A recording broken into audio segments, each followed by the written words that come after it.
Film diawali dengan memperlihatkan seorang pria sedang membasmi sarang tawon yang berada di gudang tua milik kenalannya.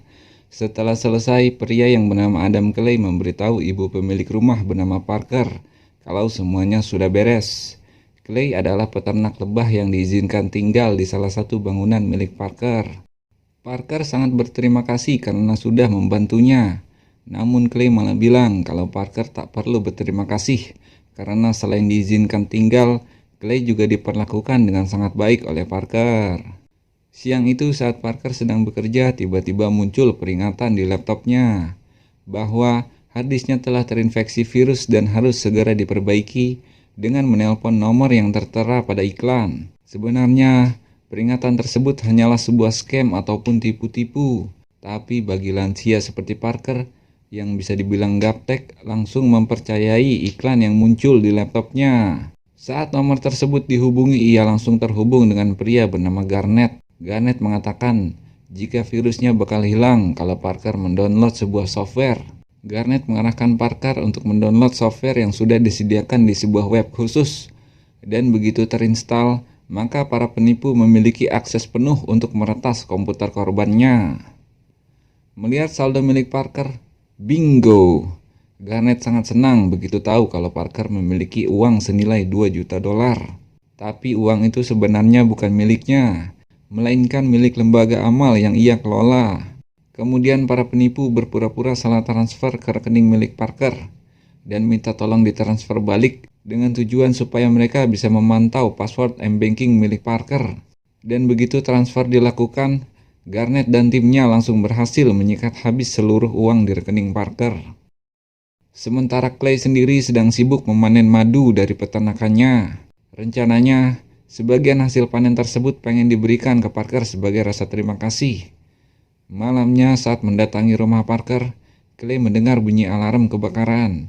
Karena khawatir rumahnya telah dimasuki maling, Clay mengambil pisau untuk berjaga-jaga. Begitu ia masuk ke ruang tengah, dirinya menemukan Parker yang telah mati akibat bunuh diri.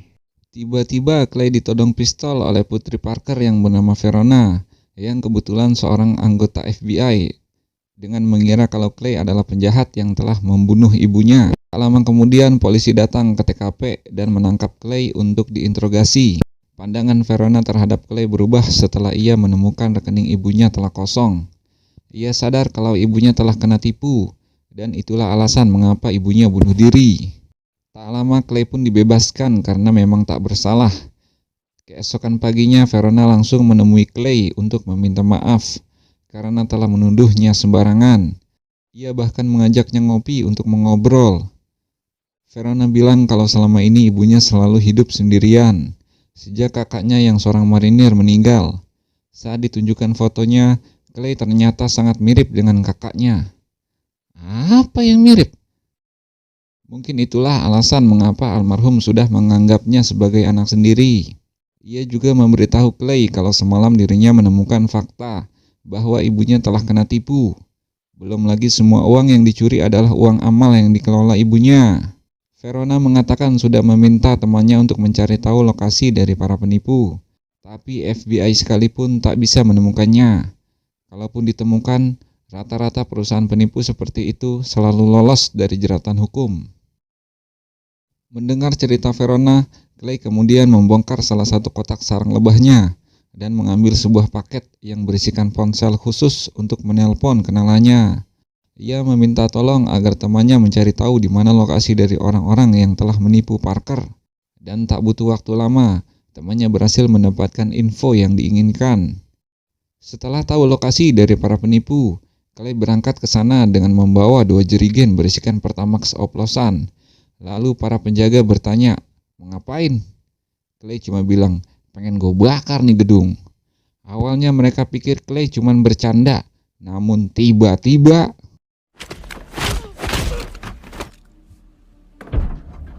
begitu di lantai atas, ia kemudian menyuruh para penipu untuk mengikuti kata-katanya.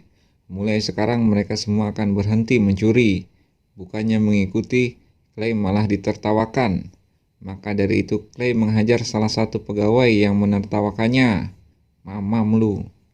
Para pegawai semakin ketar-ketir karena Clay langsung menuangkan pertamax oplosan dan siap membakar habis tempat tersebut. Mendengar gaduh-gaduh, Garnet bersama pengawalnya kemudian muncul dan mengira Clay adalah orang gila. Saat ditanya siapa dirinya, Clay cuma menyebutkan kalau dia adalah seorang peternak lebah alias The Beekeeper. Garnet yang kesal memerintahkan pengawalnya untuk menghajar Clay. Lalu Clay memasang 2 bom yang sudah dimodifikasi, di mana ketika ada telepon dari calon korban, maka bom itu otomatis meledak. Mamam lu. Garnet segera melaporkan kejadian barusan ke bosnya, seorang anak muda yang bernama Derek. Di telepon ia menjelaskan betapa mengerikannya Clay, yang mampu mengalahkan semua pengawalnya dan membakar habis kantor mereka. Mendengar itu, Derek kemudian memerintahkan agar Garnet menyewa beberapa anggota gangster untuk membunuh Clay. Tak lama kemudian, Verona bersama anggota FBI datang ke TKP. Ledakan gedung itu dianggap kejadian luar biasa, apalagi mereka semua tak berhasil mengetahui siapa pelakunya. Singkat cerita, setelah mengetahui lokasi gudang milik Clay, Garnet bersama para gangster menghancurkan seluruh kandang lebah yang telah Clay rawat. Setelah itu mereka masuk ke dalam untuk melakukan balas dendam. Tanpa basa-basi mereka menembakkan senjatanya secara brutal dan mengira Clay telah tewas. Tapi tiba-tiba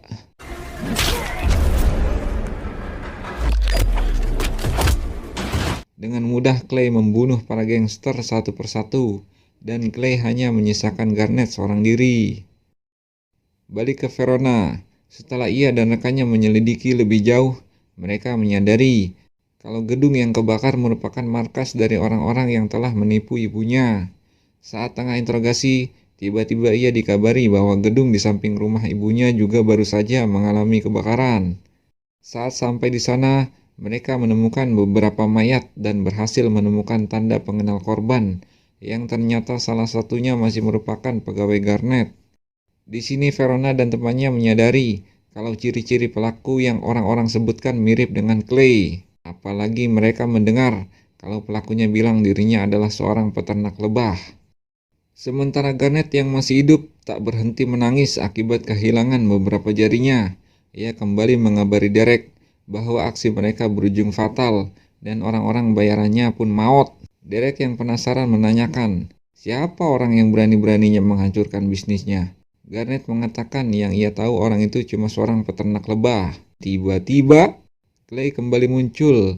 Tanpa banyak cincong, Clay mengikat Garnet pakai tali yang terhubung ke mobil Clay. Lalu mobil itu langsung dijebloskan ke danau.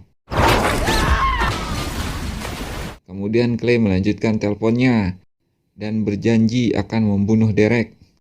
Mendengar ancaman itu, Derek panik dan meminta bantuan ke salah satu komisaris di perusahaannya bernama Wallace, yang kebetulan mantan direktur CIA. Melihat banyaknya korban yang telah mati, terus pelakunya cuma bilang dirinya seorang beekeeper, membuat Wallace ketakutan. Wallace bilang seandainya memang benar dia adalah The Beekeeper, maka nyawa Derek tak bisa terselamatkan. Lah, kok bisa? Emang apa? Mendengar itu, Derek semakin pusing. Siapa sih si Clay sebenarnya? Dan apa itu The Beekeeper? Di kantornya, Verona dan temannya mencoba mencari tahu jati diri Clay. Namun temannya bilang, Clay seperti hantu, ada cuman nggak ganggu. FBI tak bisa menemukan info apapun tentang masa lalunya. Sepertinya memang sengaja disembunyikan. Tak lama mereka mendapat info kalau jasad Garnet ditemukan di sungai, dan membuat mereka semakin yakin kalau Clay memang bukan orang sembarangan. Mendengar putranya terancam, ibu Derek menelpon Wallace secara personal. Ia meminta Wallace mengusahakan yang terbaik untuk menyelamatkan putranya. Di sini Wallace hanya bisa mengiyakan perintah itu. Sebenarnya siapa sih ini emaknya si Derek? Singkat cerita, Wallace kemudian menelpon direktur CIA. Dia menanyakan, apakah Clay adalah salah satu anggota The Beekeeper? Mendengar kata The Beekeeper membuat si direktur CIA itu langsung kaget. Dan si direktur mengatakan bahwa Clay memang anggota The Beekeeper, tapi telah pensiun. Untuk membantu Wallace mengatasi masalah ini, si direktur segera mengirimkan anggota The Beekeeper untuk membunuh Clay. Malam hari saat Clay sedang mampir isi bensin, tiba-tiba dirinya didatangi oleh anggota The Beekeeper wanita. Dia menembaki Clay secara brutal. Tapi perlu diingat, Clay mantan The Beekeeper terbaik, bro. Dan pertarungan sengit pun tak terhindarkan. Karena tak bisa mengalahkan Clay dengan berbagai serangan, The Beekeeper kemudian mengeluarkan mesin gun dan kembali menembaki Clay. Sampai akhirnya Clay berhasil menghentikan kegilaan musuhnya dengan membakarnya hidup-hidup. Mamam. Sebelum pergi dari lokasi, Clay sempat memotong jari dari The Beekeeper itu. Mengetahui utusannya maut, Direktur CIA kemudian menghubungi Wallace kalau The Beekeeper yang mereka utus telah dibunuh oleh Clay, dan CIA memilih untuk tidak ikut campur lebih jauh. Tentu saja mendengar itu membuat si Wallace semakin ketakutan. Paginya, untuk mengalahkan Clay, Wallace menyewa sebuah agen terbaik andalannya, berisikan mantan pasukan khusus terbaik Amerika. Tapi sebelum memulai aksinya, Wallace memberitahu kalau ada sebuah program yang selama ini dirahasiakan oleh negara. Bahkan dia juga baru tahu ketika dirinya menjadi direktur CIA. Dan program itu bernama The Beekeeper. Fungsi dibuatnya The Beekeeper yaitu menjaga kestabilan sistem yang telah dibangun, yang diibaratkan sebagai sarang lebah. Jika ada lebah yang mencoba merusak sistem, maka The Beekeeper mengembalikan situasi sebagaimana mestinya.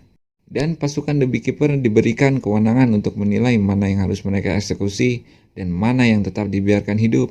Wallace menyarankan mereka berhati-hati, karena walaupun mereka berjumlah puluhan, belum tentu bisa menang melawan Clay yang cuma sendirian. Di lain tempat, Verona mendatangi lokasi pertempuran Clay semalam. Ada banyak hal menarik yang mereka temukan di lokasi, salah satunya jasad The Beekeeper yang tak diketahui identitasnya. Dan mereka juga mulai membaca kemana tujuan Clay selanjutnya. Dari sana mereka berdua kembali ke kantornya untuk menghadap petinggi FBI. Di situ Verona memaparkan hasil investigasinya, di mana Clay dipercaya akan datang ke kantor pusat dari para penipu. Dan Clay berencana untuk membakar habis server utamanya. Maka dari itu, untuk menangkap Clay, Verona meminta FBI mengirimkan bantuan tim terbaiknya ke lokasi. Sementara itu, Clay saat ini sedang mampir ke markas The Beekeeper. Jari yang ia potong ternyata berfungsi sebagai akses masuk ke sana. Di dalam markas terdapat berbagai macam senjata, serta komputer khusus yang digunakan Clay untuk mencari lokasi kantor pusat dari para penipu yang terletak di Boston. Singkat cerita, tempat yang Clay ingin hancurkan saat ini telah dikepung oleh pasukan gabungan dari FBI plus agen terbaik yang Wallace sewa. Setelah berdebat, mereka membagi tugas. FBI dan tim menjaga di bawah, sedangkan pasukan Wallace berjaga di atas. Di saat tim FBI yang sedang berdiskusi tentang cara menangkap Clay, tiba-tiba Clay ikut nimbrung. Dan walaupun sendiri, Clay mampu melumpuhkan para pasukan FBI tanpa menggunakan senjata. Gue heran nih orang, di setiap filmnya pasti OP. Sementara di lantai atas, saat ini sedang terjadi perdebatan antara pegawai Derek dan pasukan Wallace, di mana si manajer tak ingin berhenti beroperasi walaupun dalam keadaan genting. Kemudian tak lama Derek nelpon dan meminta agar pasukan yang mereka bayar membiarkan anak buahnya tetap bekerja. Dan saat pasukan Wallace keluar dari ruangan, tiba-tiba Clay sudah berhasil menyusup di antara para pekerja lain. Kehadirannya kemudian disadari oleh para pasukan khusus. Ia ditembaki habis-habisan, namun Clay langsung segera kabur untuk bersembunyi. Jumlah musuh yang terbilang banyak membuat Clay harus mencari cara untuk menghabisi mereka sekaligus. Di sini kita diperlihatkan bahwa sekelas mantan pasukan khusus bukan tandingannya.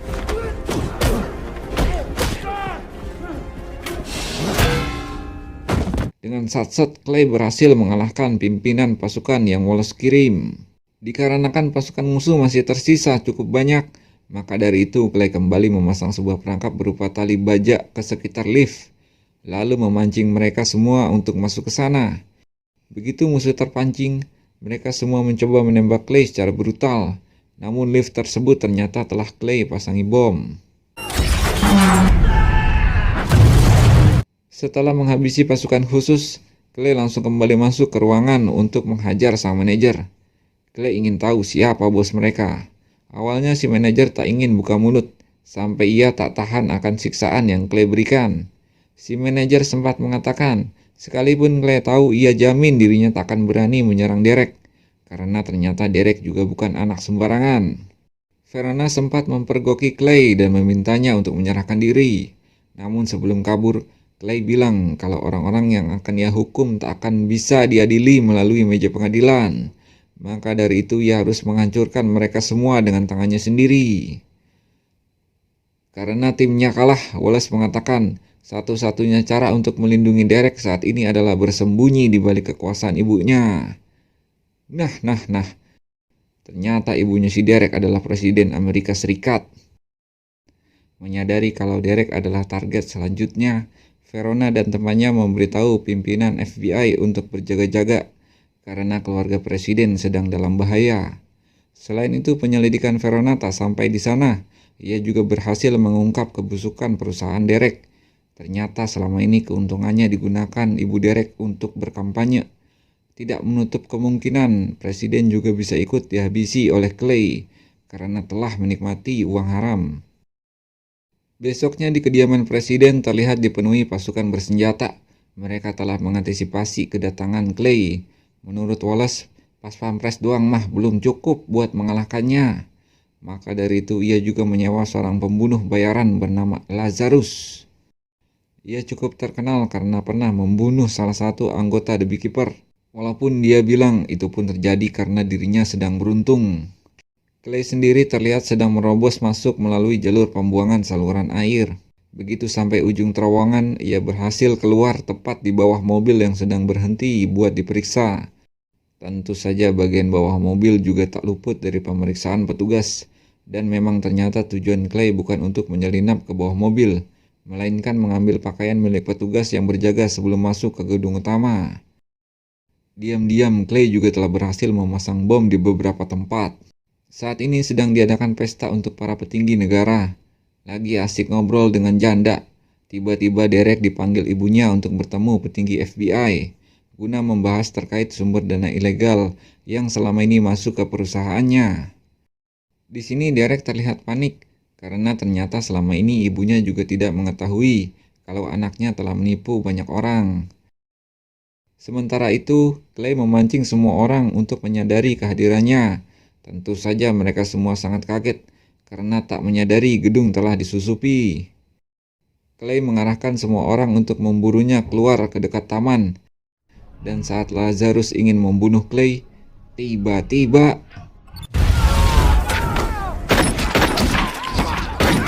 lagi-lagi Clay berhasil kabur dengan sangat mudah. Lalu Clay menuju ke ruangan tempat Derek dan ibunya sedang bersembunyi. Akan tetapi Clay masih harus mengeluarkan sedikit keringat karena jalur tersebut dipenuhi dengan pasukan gabungan. Namun Clay mampu menghabisi semua musuhnya. Seakan-akan jumlah musuh yang puluhan orang bukanlah sebuah masalah.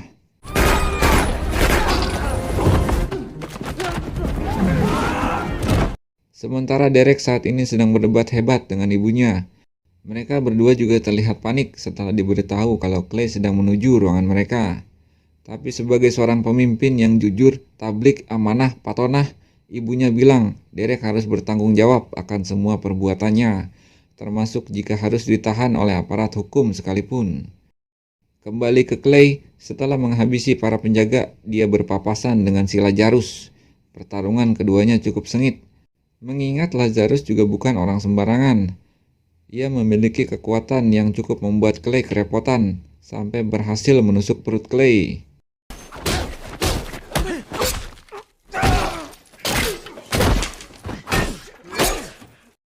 Tapi tentu saja, Mamang Botak Overpower selalu mampu menemukan cara untuk menghabisi musuhnya. Sebelum masuk ke ruangan, Clay sempat dihadang oleh Wallace yang ternyata keduanya sudah saling kenal. Di masa lalu, ia berusaha menghentikan Clay. Namun si Mamang Botak bilang, hal ini bukan hanya soal sistem yang hancur, tapi lebih ke personal. Karena Derek telah membunuh orang yang berharga baginya. Di dalam, Derek emosi karena tak dibela oleh ibunya sendiri. Derek memilih untuk membunuh si petinggi FBI yang mencoba menahannya. Dan di saat Clay berhasil masuk, Derek malah menjadikan ibunya sebagai tameng. Dan setelah berhasil membunuh Derek, Clay langsung kabur dengan melompat keluar jendela.